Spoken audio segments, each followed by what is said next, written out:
Viva Voz, com Vera Magalhães.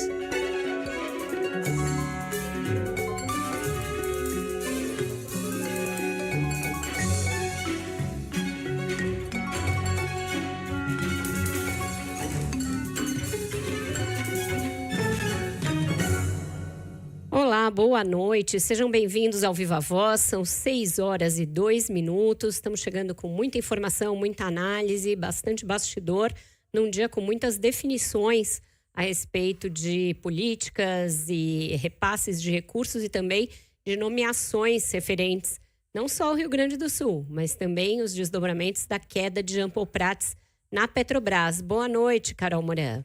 Oi, Vera, boa noite para você, de novo para os ouvintes, quando ninguém mais estava lembrando da crise na Petrobras, né, no meio desse caos no Rio Grande do Sul. Do nada caiu o Jean Paul Prats, não foi bem do nada, mas a gente vai tratar disso aqui, vou trazer também umas informações que eu colhi nos bastidores a esse respeito, o giro da nossa reportagem, começando por Brasília, porque a Isa Staciarini vai nos contar, afinal, como ficou o pacote de medidas do governo federal para o Rio Grande do Sul, as novas medidas concernentes à população, às pessoas físicas, às famílias. Boa noite para você, Isa. Oi, Vera, muito boa noite a você, a Carol, a quem nos acompanha. Pois é, um pacotão aí de medidas, né? Começando pela autorização de uma espécie de pagamento via Pix de R$ 5.100 para 240 mil famílias que perderam itens essenciais e mais básicos, desde geladeira e fogão, passando aí por televisão, móveis, cama, colchão, ou seja, aquelas pessoas que perderam tudo. A comprovação de quem pode ser ou não beneficiado vai ocorrer a partir do endereço onde a pessoa mora. E o custo total do benefício será de R$ 1,2 bilhão. O anúncio foi feito agora há pouco, na terceira visita do presidente Lula com uma comitiva de ministros ao estado. O governo também autorizou os trabalhadores de cidades em estado de calamidade ou emergência a sacar o FGTS no valor de R$ 6.220. O prazo de intervalo de 1 ano desde o saque mais recente não vai ser considerado. O governo ainda vai incluir 21 mil famílias no programa Bolsa Família e o pagamento do benefício vai ser antecipado para o dia 17 de maio. Também vai ser adiantado para maio o pagamento do abono salarial de até um salário mínimo, que geralmente é pago no mês do aniversário.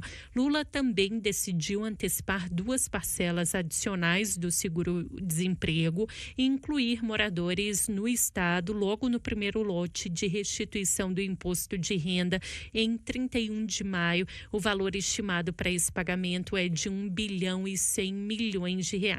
O governo também autorizou que a Caixa suspenda o pagamento das parcelas de imóveis financiados por 6 meses e os novos contratos vão ter carência pelo mesmo período. O ministro da Casa Civil, Rui Costa, garantiu ainda que o governo vai dar uma nova casa para as pessoas que perderam os imóveis. Aquelas que se encaixam dentro do perfil do Minha Casa Minha Vida 1, Minha Casa Minha Vida 2, dentro do mesmo padrão de renda, 100% dessas famílias terão suas casas garantidas de volta pelo governo federal. Na cerimônia de anúncio, Lula criticou ainda a burocracia na liberação de recursos e reclamou de quem dissemina fake news.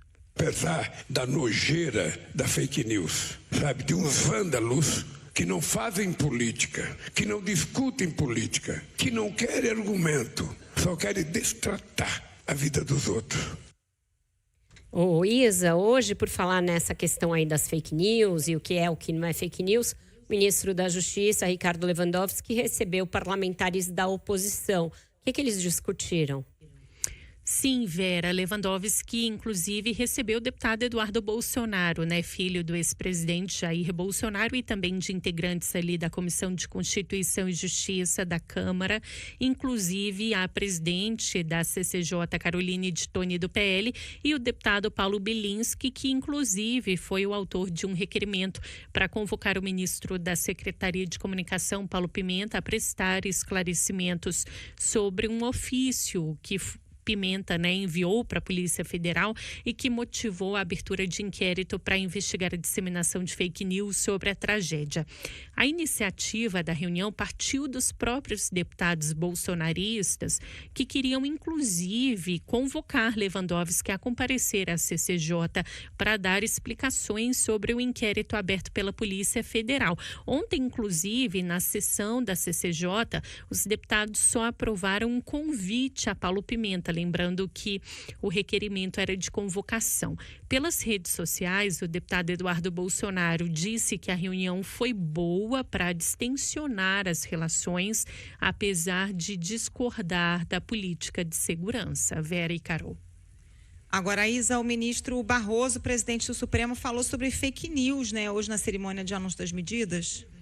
Isso, ele criticou quem divulga fake news e fez até falas duras, categorizando quem seriam essas pessoas. São criaturas das sombras, criaturas das trevas que, sobre o sofrimento das pessoas, projetam a sua maldade. Portanto, é impossível não sentir repulsa por, num momento grave como esse, as pessoas terem esse tipo de comportamento. O governo ainda confirmou o nome de Paulo Pimenta na Secretaria Extraordinária da Presidência para ajudar na reconstrução do Estado. Ele continua tendo status de ministro, mas vai precisar deixar o cargo atual de ministro da Secretaria de Comunicação. Vera e Carol. Obrigada, Isa, pelas suas informações. Pois é, Carol, o anúncio de que foi mesmo escolhido o ministro Paulo Pimenta para essa secretaria, esse ministério extraordinário, causou muita reação nos meios políticos. Mesmo entre petistas, a escolha dele não foi unânime.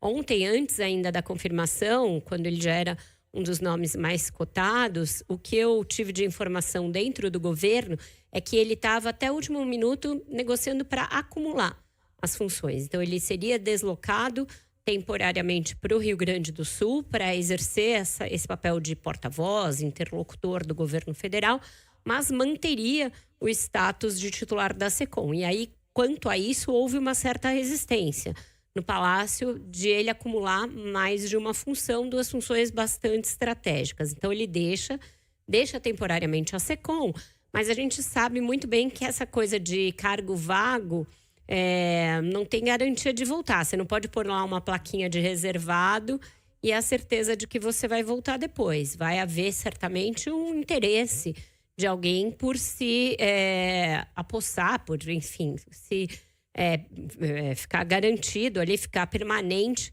na SECOM, que é uma cadeira bastante poderosa, lida com muito recurso, verba de publicidade, com decisões estratégicas ligadas à comunicação do governo. Então, vai haver uma disputa. E lá no Rio Grande do Sul, a escolha dele foi vista com uma certa cautela por parte do governo do estado e de prefeituras não petistas, pelo fato óbvio de que ele é um deputado do estado, com uma atuação política muito forte, sempre foi muito veemente ali, na defesa das suas pautas, do PT, do presidente Lula, e não tem uma boa relação histórica com o governador Eduardo Leite. Então, o temor é de que haja uma certa disputa política por protagonismo, pela definição das prioridades, pela destinação dos recursos, e que seja uma espécie de governo paralelo, alguma coisa assim. Então, eu senti que não caiu muito bem o fato de ser alguém tão ali ligado à política gaúcha, e que é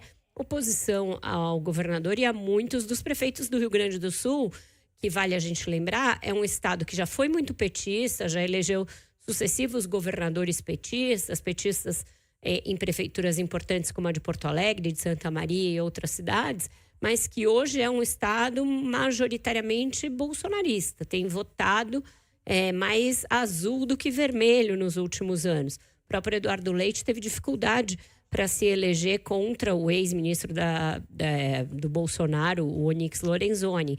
Então, vamos ver como vai funcionar essa sinergia entre o governo federal e os governos locais. A chance de dar algum ruído de ordem política, ela existe. Muita gente advogava que seria melhor um nome mais neutro, do Geraldo Alckmin, talvez o da Simone Tebet, que é titular do planejamento, também ouvi muito o nome dela, e que poderia, ali, por ser da equipe econômica, fazer uma boa gestão da destinação dos recursos. Foram os dois nomes que eu ouvi que seriam mais bem recebidos do que o do Paulo Pimenta.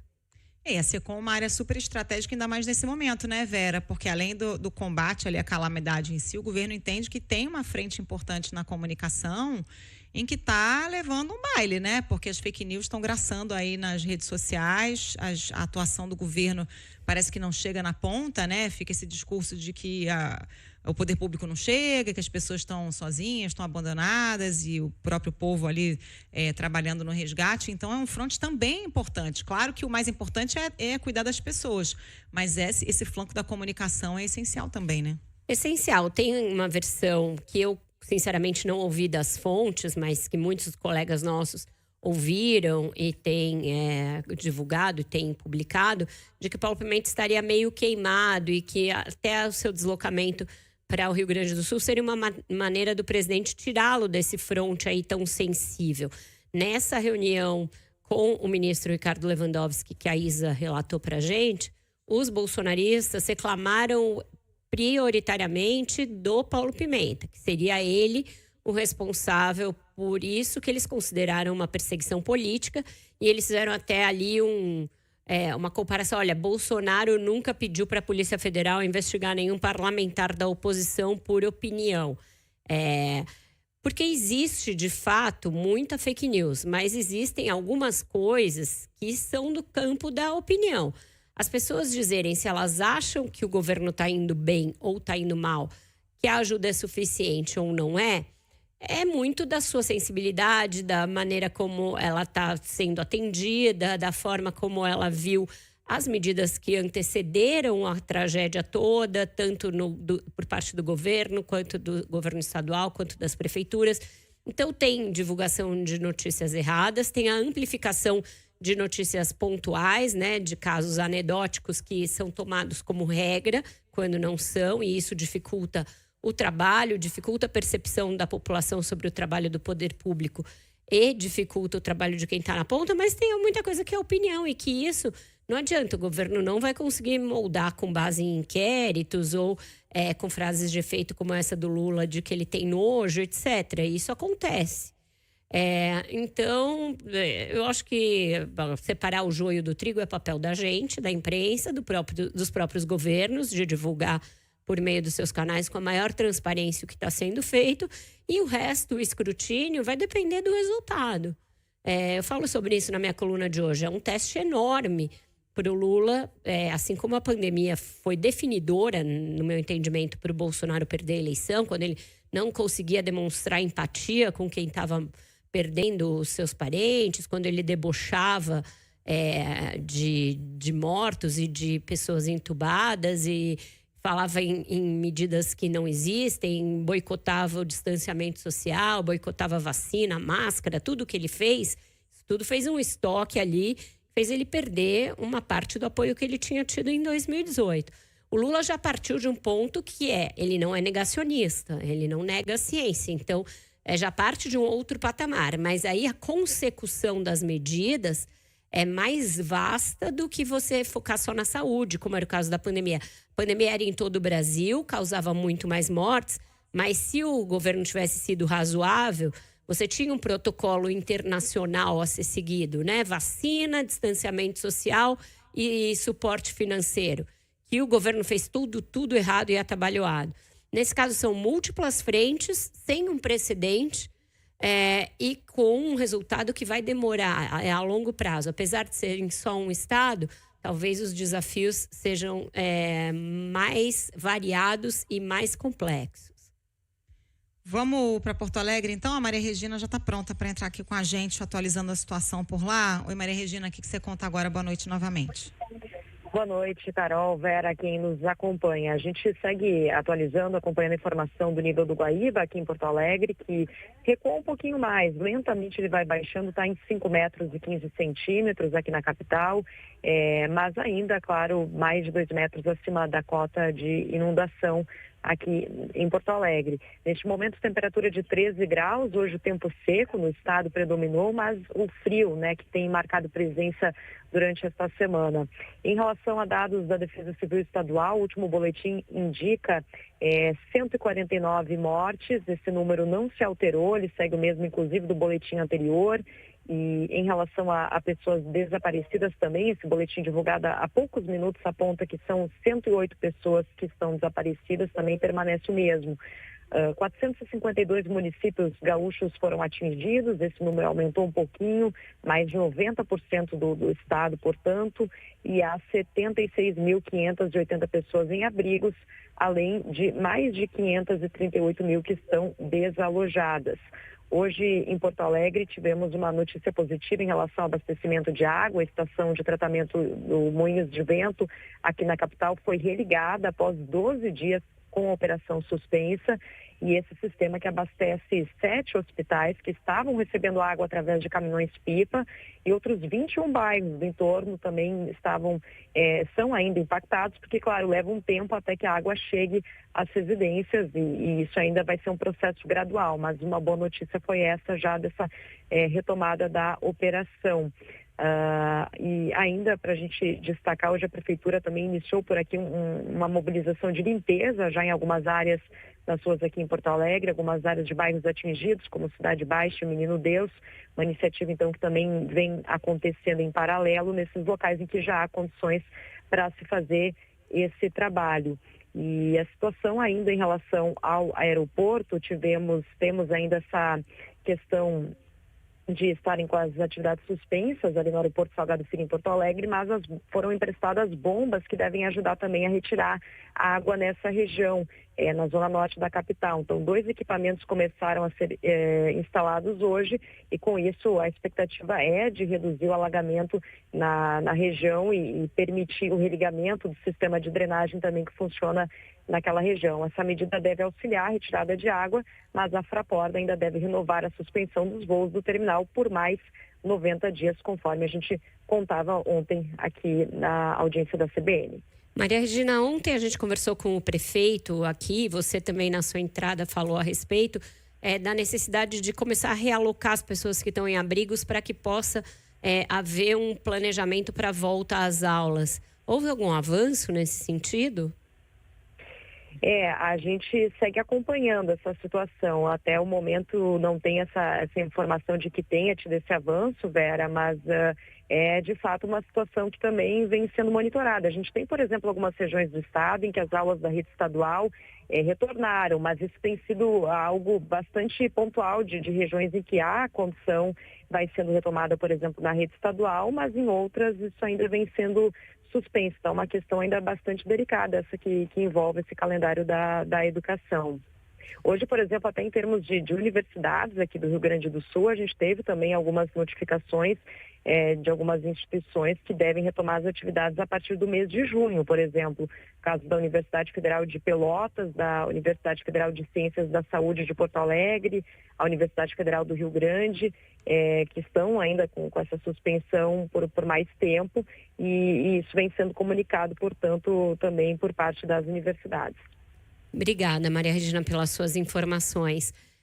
Perguntei sobre isso, Carol, porque hoje eu tive um almoço com o Denis Misny, que é da Fundação Lehman, que está ajudando a monitorar essa situação. E durante a pandemia, essa fundação, outros institutos e fundações ligados à questão da educação tiveram um trabalho para auxiliar as redes, tanto no ensino remoto, quanto na busca ativa por alunos para o ensino remoto e para a volta às aulas depois. Ele estava falando das dificuldades adicionais que existem no caso do Rio Grande do Sul. E essa de as crianças estarem pulverizadas, ou seja, muitas estão em abrigos, outras estão em casa de parentes, outras você não sabe se saíram da cidade. Os professores também na mesma situação, é um complicador a mais para o retorno às aulas. Mesmo quando os abrigos deixarem de ser nas escolas, tem ainda todo esse trabalho de mobilização de crianças, de professores que vão estar com uma carga emocional e mental muito pesada por tudo isso que está sendo visto, semanas de cidades inteiras embaixo d'água, toda a infraestrutura da escola que vai ter de ser remontada e essa busca por crianças e professores que você muitas vezes não sabe nem onde estão. Situação complicadíssima. Vera, antes da gente fazer o intervalo, deixa eu registrar que o Senado aprovou agora há pouco, por unanimidade, aquele projeto que suspende por 3 anos a dívida do Rio Grande do Sul com a União, né? A proposta agora segue para a sanção do presidente Lula, já tinha passado pela Câmara. Foi uma tramitação de forma acelerada para dar segurança jurídica ao Estado para enfrentar essa calamidade. A proposta tinha sido aprovada na Câmara durante a madrugada dessa quarta-feira, agora aprovada pelo Senado.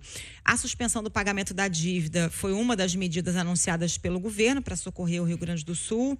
Além da suspensão da dívida, o projeto reduz a 0 a taxa de juros no contrato do Estado nesse período, né? Anistia os juros que seriam cobrados nesse tempo. Cálculo de cerca de 11 bilhões de reais que o Estado vai economizar nesse período com as parcelas e mais 12 bilhões com os juros da dívida. Ao todo, o Rio Grande do Sul deve quase 98 bilhões de reais à União, segundo o Ministério da Fazenda. Vai ter esse alívio aí de 3 anos. E esse texto aprovado pelo Senado, ele tem uma pequena mudança em relação ao projeto original. Essa nova versão permite que as mesmas regras de suspensão de dívida pública por 36 meses e anistia de juros sejam aplicadas a outros estados que passem por tragédias similares e tenham a situação de calamidade reconhecida pelo Congresso no futuro, né? Da forma como foi enviado ao Congresso, o texto do Planalto previa esse regramento só para o momento atual do Rio Grande do Sul, mas com essa alteração abre-se então esse precedente para que a lei valha para outros estados em situação semelhante, Vera. O problema é você categorizar uma situação como semelhante, né? Porque uma coisa é um estado inteiro atingido embaixo da água, agora qualquer estado que tenha uma pequena região atingida por intempérie vai querer a mesma condição. É complexa essa alteração, uma alteração que pode aí causar um precedente complicado. Acho que a Fazenda não vai gostar, Carol. Como é que quantifica isso, né? A partir de que grau de calamidade vale essa lei? Exatamente. Não sabemos.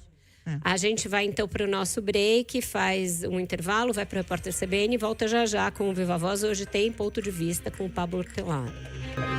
Estamos de volta com Viva Voz e já a gente vai ter aí o Ponto de Vista com o Pablo Hortelado, que hoje vai falar do Elon Musk e seus negócios e como isso influencia a diretriz política que ele imprime às suas falas e ao que ele posta no X, que é a sua principal rede social. Ele já está conosco. Solta a vinheta aí, pessoal. CBN Ponto de Vista, com Pablo Hortelado.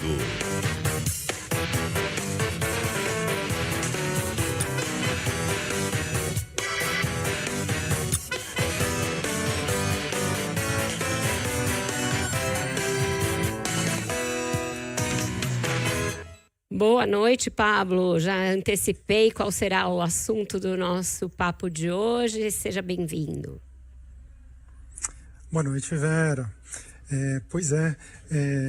Eu escolhi aqui para comentar hoje uma reportagem muito importante que o jornal americano The New York Times publicou no domingo, fazendo ligações entre os posicionamentos políticos do Elon Musk e seus interesses comerciais, né, das suas 3 empresas principais, né, Starlink, que é uma empresa de internet por satélites, a Tesla, empresa que fabrica carros elétricos, e o X, Twitter, né, empresa de mídia social. Essa matéria, ela mostrou como as opções políticas do Elon Musk estão muito ligadas com seus interesses comerciais. Ele tem ajudado certos governantes que têm orientações políticas próximas às suas, em troca de certos favores comerciais que beneficiam as suas empresas. Essa matéria é particularmente interessante porque cita o caso brasileiro e traz novidades.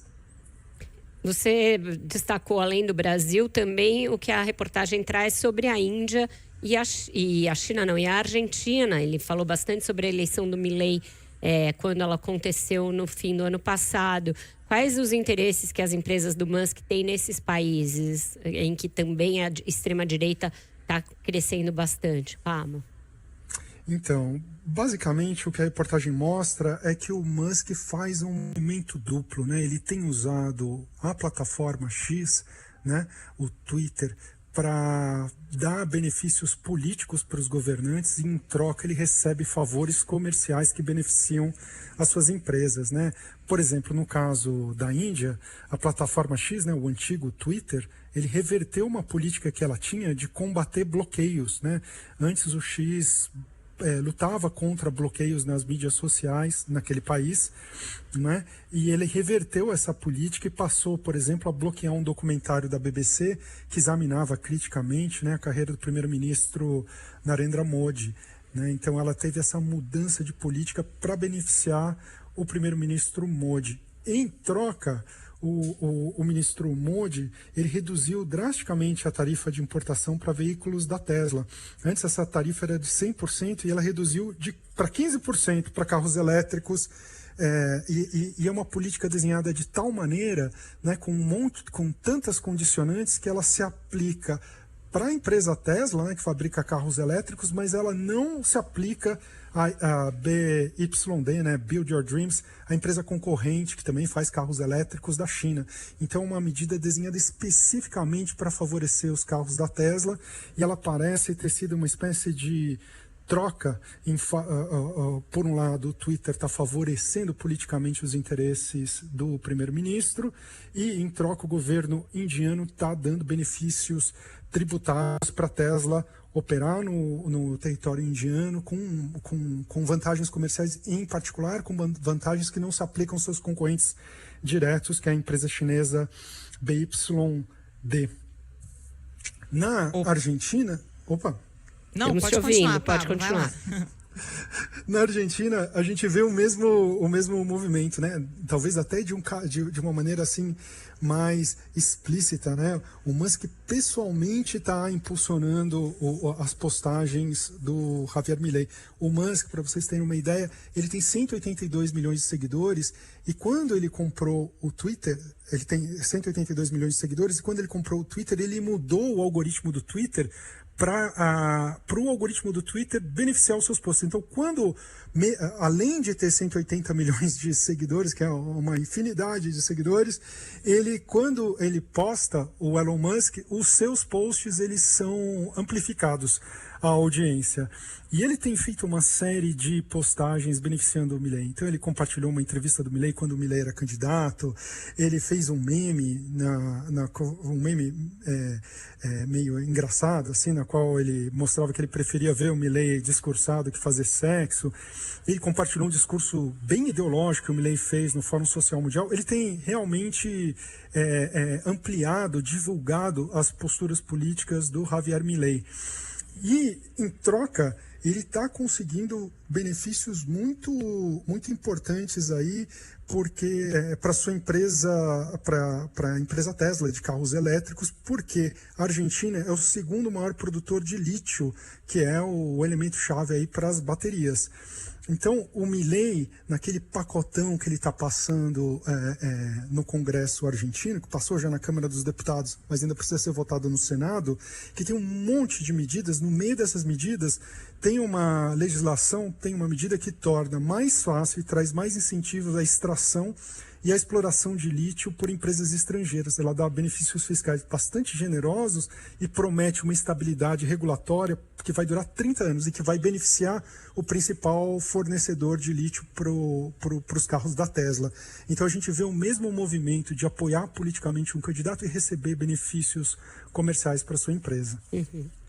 Agora, Pablo, aqui no caso do Brasil, essa reportagem traz inclusive a informação de que o Elon Musk teria ordenado que o X, antigo Twitter, suspendesse a aplicação das regras de moderação com o intuito de beneficiar Jair Bolsonaro nas eleições, né?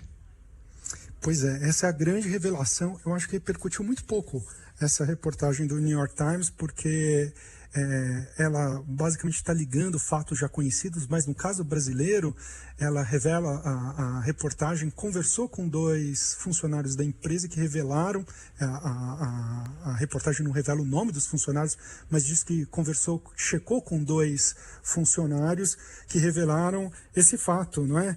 Que que eles suspenderam as aplicações das regras da plataforma. A plataforma ela tinha uma regra que era aplicada uniformemente para todos os candidatos, dizendo que quando você atentava contra a integridade eleitoral, lançando suspeitas de que as eleições, suspeitas infundadas, né, de que as eleições seriam fraudadas, esses posts seriam retirados.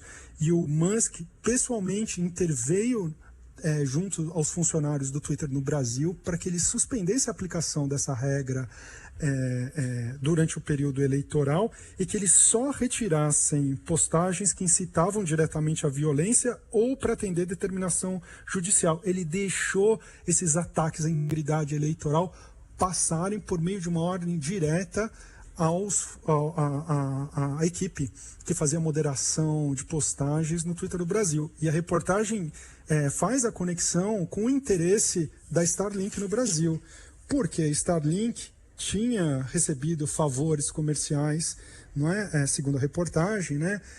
Ela conseguiu uma aprovação recorde em apenas 7 meses, parece que foi a mais rápida aprovação para um operador de internet por satélite no Brasil, que teve ajuda do Fábio Faria, que inclusive relatou isso em audiência no Congresso, que então era o ministro das Comunicações. E ela mostra também que nesse caso a gente vê essa troca de favores, né? O Musk intervindo e apoiando politicamente um candidato, um político de direita, e em troca conseguindo benefícios comerciais para sua empresa, no caso aí a Starlink.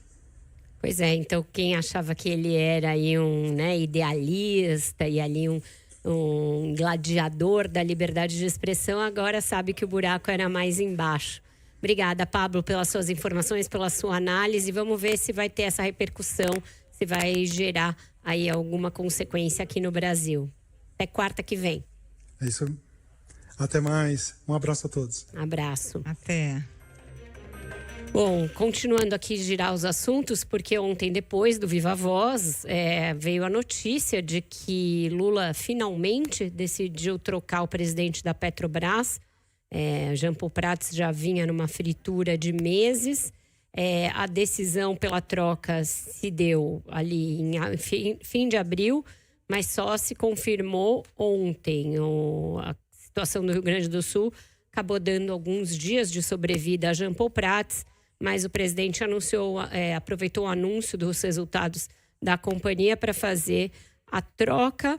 E quem vai trazer as informações sobre os desdobramentos, como isso foi recebido pelo mercado e todas as consequências, é a Raíssa Cerdeira, diretamente do Rio de Janeiro. Boa noite, Raíssa. Oi, Vera, muito boa noite. Olha, as ações da Petrobras perderam mais de 35 bilhões de reais em valor de mercado após essa demissão de Jean Paul Prats do comando da estatal. Essa troca repentina pressionou as ações da petroleira, que fecharam o pregão com queda de mais de 6%. Durante o dia, essa queda chegou a 9,5%. As ações acabaram entrando em leilão, que é um mecanismo aí da Bolsa para oscilações muito fortes nas cotações. A Bolsa de Valores de São Paulo também sofreu com derretimento e fechou o dia com baixa de 0,38% aos 128.028 pontos. Como você disse, Jean Paul Prats foi demitido na noite de ontem, pessoalmente pelo presidente Lula, em meio a atritos aí sobre a gestão financeira da estatal, que acabou deixando de pagar dividendos extraordinários aos investidores. Prats, que será substituído pela engenheira Magna Chambriard, ela que é ex-funcionária da estatal e comandou a Agência Nacional do Petróleo durante o governo Dilma Rousseff. Hoje, Prats foi à sede da Petrobras aqui no centro do Rio para buscar alguns pertences pessoais e também se despedir da equipe, bastante emocionado ali ao deixar a Petrobras. O ex-presidente disse estar triste com essa saída e aproveitou para reforçar algumas das principais ações à frente da companhia. Estou triste. Deixou a política de preço que o presidente pediu, disse que ia brasileirar os preços. O mercado entendeu, a gente conseguiu explicar isso, mostrou que a Petrobras consegue fazer esses preços sem perder dinheiro. Questionado sobre seu futuro após a saída da Petrobras, Prats disse que estuda retomar carreira política, mas disse que ainda não tem um rumo definido. Também hoje, Vera, o Conselho de Administração da Petrobras aprovou o encerramento antecipado do mandato de Prats como presidente da estatal de forma negociada. Ele que também, então, renunciou ao cargo de membro do Conselho de Administração da Petrobras. Com a saída de Prats, a companhia chega ao seu 6º presidente em pouco mais de 3 anos. Foram 4, no governo Jair Bolsonaro: Roberto Castelo Branco, Joaquim Silva e Luna, José Mauro Coelho e Caio Paz de Andrade. Todos eles sofreram pressões aí por causa do aumento nos preços dos combustíveis, que eram moldados à época pela política de paridade de importação, o PPI, e agora então chega a 2, Jean Paul Prats e agora Magda, no governo Lula. A gente vai então seguir acompanhando. Vera. Obrigada, Raíssa, pelas suas informações. Pois é, Carol, o Prats não esperava ser demitido ontem, quase caiu da cadeira. Pelo que me relataram, foi uma reunião bastante tensa, porque ele entrou lá achando que ia falar eventualmente sobre ações da Petrobras em socorro ao Rio Grande do Sul, sobre mudanças no plano de investimentos, sobre os resultados que foram anunciados, mas não esperava cair nesse momento. Já esperou cair em vários outros, mas nesse momento ele não esperava. Teve alguns requintes de crueldade, porque a demissão dele foi na frente dos 2 principais algozes, do ministro Alexandre Silveira, de Minas e Energia, e do ministro da Casa Civil, Rui Costa. E ele não escondeu que ficou chateadíssimo, que estava apegado ao cargo, que está tendo dificuldades de assimilar, porque já deu declarações, mandou vídeos. Ele fez um vídeo lá falando de toda a trajetória dele, um vídeo longo, uns 4 minutos. Ele fala que ele começou na Petrobras e que sabe que vai voltar à Petrobras, que não é um adeus, é um até logo, não sei o quê. Depois mandou um vídeo dele se despedindo dos funcionários, sendo aplaudido. Então, uma coisa bem personalista ali, ele realmente levou para o lado pessoal essa questão. A sucessora dele, a Magda Chambriard, ela teve o aval do Zé Dirceu, do ex-presidente da Petrobras, o Sérgio Gabrielli, também do João Vacari. Então, você vê que são pessoas que sempre gravitaram nesse universo Petrobras, tiveram algum tipo de envolvimento no Petrolão, foram denunciados na época do Petrolão. O Gabrielli não, porque ele nunca chegou a ser investigado. Ele era, apesar de ter sido presidente da Petrobras um bom período naquela época, ele não chegou a ser engolfado pelas investigações. Mas Dirceu sim, Vacari sim, e que estão reabilitados hoje, que nos bastidores voltaram a atuar ali no sistema Petrobras. Ela certamente vai ser cobrada a intensificar os investimentos, porque uma das grandes insatisfações do Lula com o Jean Paul Prats era o ritmo dos investimentos. Por exemplo, Abreu e Lima, prevista para ser entregue só em 2028, depois do término do mandato do presidente, e sendo que só faltam 30% da refinaria para serem concluídos. Então, o Lula quer acelerar esses investimentos a tempo de que alguns deles sejam entregues no seu mandato.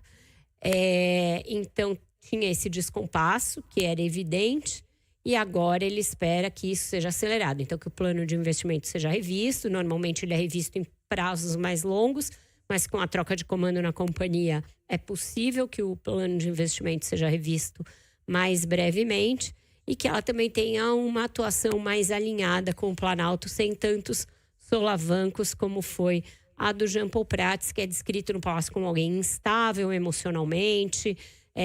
Lula chegou a fazer muitas críticas ao presidente da Petrobras, então a relação estava absolutamente desgastada. Eu ouvi de uma fonte que Lula acusava Prats de mentir para ele. Então, realmente, quando chega nesse ponto de quebra de confiança, é difícil continuar, mas tem um preço, né? A gente viu aí o derretimento das ações, a perda de valor da empresa, e fica sempre essa sombra do intervencionismo estatal pairando sobre a empresa. A gente falava naquela época que o Prats tinha ganhado uma sobrevida, né, Vera, quando ele permaneceu no cargo da última vez, porque quando surgiu o nome do Aloysio Mercadante, puxaram o freio de mão. Não, peraí, deixa o Prates lá mais um pouquinho, porque essa ala que queria a saída do Prates também não queria o Mercadante. Acho que ficaram procurando ali uma alternativa. E a Magda Chambriard vinha escrevendo uns artigos assim mais alinhados com o que pensa essa ala do governo, né? Defendendo retomada de investimento. Ela foi da equipe de transição, né, também de governo nessa área de Minas e Energia, e chegou a ser cotada junto com o Prates quando da primeira nomeação para a presidência da Petrobras. Então, é um plano A-B ali, não chega a ser um plano B. Ela já teve cotada e muita gente hoje olha para essa história do Mercadante e acha que foi aquele bode que foi colocado na sala para dar uma sobrevida mesmo ao Prates, que não chegou a ser sério. O Lula não tinha intenção real de designar o Luiz Mercadante para essa função. Ele é a favor daquela política de lotar os estaleiros, que é uma coisa super cara ao Lula, né? Nos outros mandatos ele falava também sempre disso, de reativar os estaleiros e tal. Isso também nunca foi adiante, né? Em todos os governos do PT se tentou, mas a coisa não funcionou. E agora o grande ponto de interrogação, acho que é essa questão da exploração na Foz do Amazonas, né, Vera? Ela tem defendido. Ela tem defendido a exploração da margem equatorial, mas eu acho que à luz da emergência climática aí nos batendo à porta, pode ser que pegue mal o governo manter esse discurso. Então vamos ver como isso fica daqui para frente, Carol. Acho que vai ficar em banho-maria por um tempo e depois o governo vai reavaliar. Vamos ver. Vamos então para o segundo intervalo. A gente volta já com o encerramento do Viva Voz, antes que o Wender Salles nos mate. Estamos de volta aqui com o Viva Voz e quem está comigo aqui no estúdio em São Paulo é o repórter Bruno Luiz, que vai trazer mais um desdobramento do caso José Luiz da Atena. O que ele vai ser agora, Bruno? Por qual partido? Por favor, atualiza a gente, que não é simples de acompanhar. Muitas movimentações da Atena, né, Vera? O PSDB, Vera... Carol também, boa noite a vocês e aos nossos ouvintes. Boa noite. O PSDB decidiu lançar o apresentador como pré-candidato a prefeito de São Paulo. Essa informação foi confirmada à CBN pelo presidente municipal do partido, o José Aníbal. Segundo ele, da Atena apareceu com uma boa pontuação em pesquisas internas feitas pela sigla, o que convenceu o apresentador a participar da corrida eleitoral. Quando ele viu a pesquisa, ele sentiu que ele tem potencial para uma candidatura a prefeito da capital. O diálogo com ele é um diálogo frequente, cotidiano, eu diria, e muito bom. Ele revela a disposição de encarar. Como ele tem mostrado interesse em levar adiante a campanha e tal, nós estamos considerando a candidatura dele. E aí, Vera e Carol, eu questionei o José Aníbal se o partido acreditava que da Atena manteria a candidatura até o fim, né? Já que ele desistiu outras 4 vezes. Aníbal afirmou confiar na palavra do apresentador, que teria demonstrado o desejo de consolidar essa candidatura. Da Atena se filiou ao PSDB em abril deste ano, no fim da janela partidária, após deixar o PSB da pré-candidata prefeita Tabata Amaral. Esse é o 11º partido de da Atena desde 1992. Foi Tabata, inclusive, quem liderou a articulação para o apresentador migrar ali para o PSDB na tentativa de fechar uma aliança com a sigla. A ideia é de que ele, já no ninho tucano, fosse vice da deputada federal. Aníbal disse que não havia acordo fechado para que da Atena estivesse na chapa da deputada. O ex-senador reiterou, no entanto, que não há litígio com Tabata e que respeita a candidatura dela. Eu fico pensando qual foi a reação da deputada e qual foi a reação do PSB, porque assim como o Zé Aníbal está demonstrando que acredita que o da Atena dessa vez vai, você mesmo já disse que ele passou por vários partidos e ameaçou várias vezes ser candidato e nunca aconteceu, ela também acreditou que ele seria seu vice. Como é que foi essa reação, Bruno?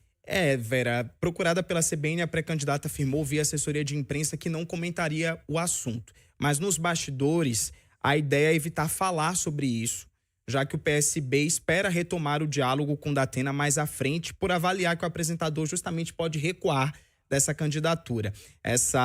O entendimento é de que qualquer declaração agora pode ser mal interpretada por ele, inviabilizando negociações futuras.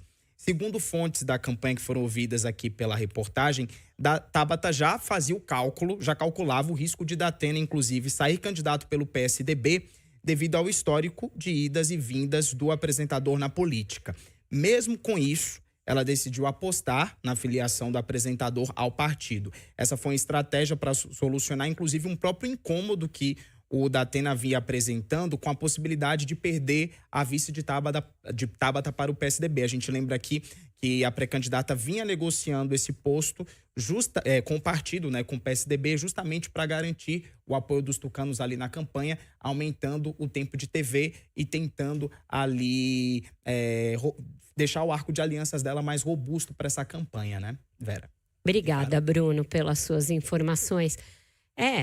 Complicado, Carol, porque o Ricardo Nunes também tinha a expectativa de ter o PSDB na sua chapa, uma vez que o partido tem ali inúmeros cargos na prefeitura.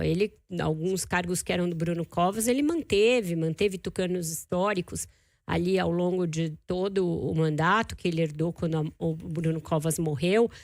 A aliança que o elegeu era com o PSDB na cabeça de chapa, mas essa ala que assumiu o PSDB de São Paulo se afastou do prefeito e ele buscou, via até Diretório Nacional, manter essa proximidade e tal. Mas, enfim, eu acho que essa questão do Datena vai ficar mais como uma coisa ali, mais uma coisa meio pitoresca. Não acredito que ele vá levar isso adiante. É uma eleição que já polarizou bastante entre o Boulos e o Ricardo Nunes, e se tiver espaço para uma terceira via, acredito que a Tabata está mais consolidada para ocupar esse espaço, e ali a gente está falando de um espaço limitado. Eu acho que a gente não vai escapar muito do padrão do que foi visto na eleição presidencial, não. 2 candidaturas bem consolidadas e no máximo 1 ou 2 disputando ali uma margem pequena do eleitorado. Enfim, a gente tem entender a cabeça do Datena, né, Vera? Quê? Difícil entender a cabeça do Datena, né? Porque eu não vai, sei não o que ele vai, ganha vai com ser isso, vice. sinceramente. Porque ele é um comunicador consolidado, enfim, que tem um público enorme e consegue atrair grandes receitas para os seus programas e audiência. Não vejo que grande ganho ele tenha com esses flertes com a política, mas tá aí, 11 ou 12 partidos. 11º partido. 11 partidos, nenhuma candidatura. Vai virando um negócio meio folclórico. A cada eleição a gente pensa em que partido que ele vai aparecer e a que cargo ele vai concorrer. Mas tá tudo certo. Por hoje é isso, Carol Moran. Então tá bom. Vamos sem música hoje, né? Vamos sem música, que a gente já tá estourando o horário aqui. Até amanhã. Tá bom. Beijo, até amanhã.